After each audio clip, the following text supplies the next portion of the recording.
एक और खबर राजधानी रायपुर से है, जहां पर रायपुर में शराब घोटाले मामले में पूर्व आबकारी मंत्री कवासी लखमा को ईडी की विशेष कोर्ट में पेश किया गया है। उन्हें कड़ी सुरक्षा के बीच कोर्ट लाया गया है। लखमा लगभग 11 महीने से जेल में है।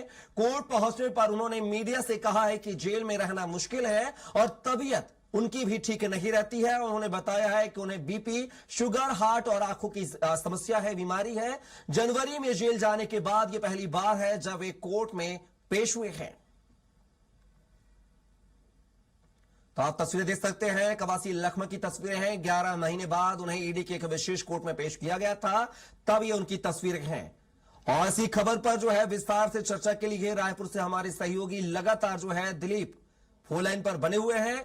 दिलीप, बात किया है कवासी लखमा पर शराब घोटाले के आरोप हैं और 11 महीने बाद उन्हें ईडी के जो है विशेष कोर्ट में पेश किया गया था, तब ये मीडिया के सामने मुखातिब हुए हैं और उन्होंने अपनी बीमारी का जिक्र भी किया है और कहा है कि जेल में रहना मुश्किल है।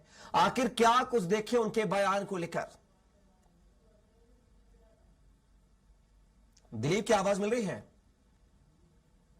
जी बिल्कुल कपिल, जिस तरह से प्रदेश में आबकारी घोटाले के मामले जो सामने आए थे, करीब 3,200 करोड़ रुपए के आबकारी घोटाले थे।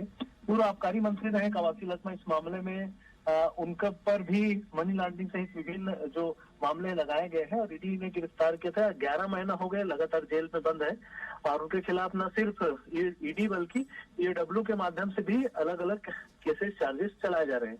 और लगातार जो जेल में जब वो बंद रहे तो उनसे मिलने कांग्रेस के बड़े नेता जाते रहे हैं और उनकी ओर से एक आरोप भी लगाया गया कि कवासी लखमा बीमार हैं, उन्हें इलाज कराने के लिए भी शासन प्रशासन की ओर से न तो सुरक्षा बल मुहैया कराई जा रही है, न दूसरी सुविधाएं उपलब्ध कराई जा रही है। इस तरह के आरोप लगाते रहे। इसी कड़ी में आज जब कवासी लखमा कोर्ट में पेश हुए, पेशी पर वो आए हुए थे, पहली बार बाहर हुए। ज्यादातर समय उनसे ऑनलाइन ही व्यवस्था के तहत उनसे पेशी ली जा रही थी। इस बार जब कोर्ट में पहुंचे तो मीडिया से चर्चा करते हुए उन्होंने साफ तौर पर कहा कि वे बीपी, हार्ट के मरीज है और निश्चित तौर पे जिस तरह से उन्हें सुविधाएं मिलनी चाहिए उन्हें दी जा रही है। और उन्होंने एक तरह से अपनी पीड़ा व्यक्त की, यानी कि इस मामले को लेकर देखना होगा और आगे और क्या होती है सुनवाई किस तरह की है। उसमें अभी जो स्थितियां है निश्चित तौर पे कवासी लखमा की मुश्किलें भी कम होती हुई नजर नहीं आ रही। जी अब दिलीप, जिस तरीके से उन्होंने बीमारी का जिक्र किया है, तो क्या कवासी लखमा के वकील की तरफ से कोई बेल को लेकर अपील दायर की गई है क्या, या फिर जेल प्रशासन जो है या ईडी जो है या कोर्ट इस मामले को लेकर जो है उन्हें राहत दे सकता है क्या उनके बयान के बाद? जी बिल्कुल कपिल, जिस तरह से कवासी लखमा के वकील है फैजल रिजवी लगातार इस मामले को लेकर उनके पक्ष रख रहे हैं।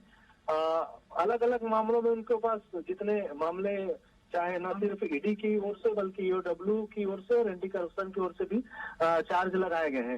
सभी चार्ज पे लगातार सुनवाई का दौर जो है वो जारी है और एक उम्मीद की जा रही है। फैजल रिजवी ने कहा है कि चलिए बिल्कुल दिलीप, अब देखना होगा कि पूरे मामले को लेकर ये जो है पूरा बयान जो है कवासी लखमा का वो किस मोड़ पे जाता है। फिलहाल के लिए तमाम जानकारी को साझा करने के लिए दिलीप आपका बहुत बहुत शुक्रिया।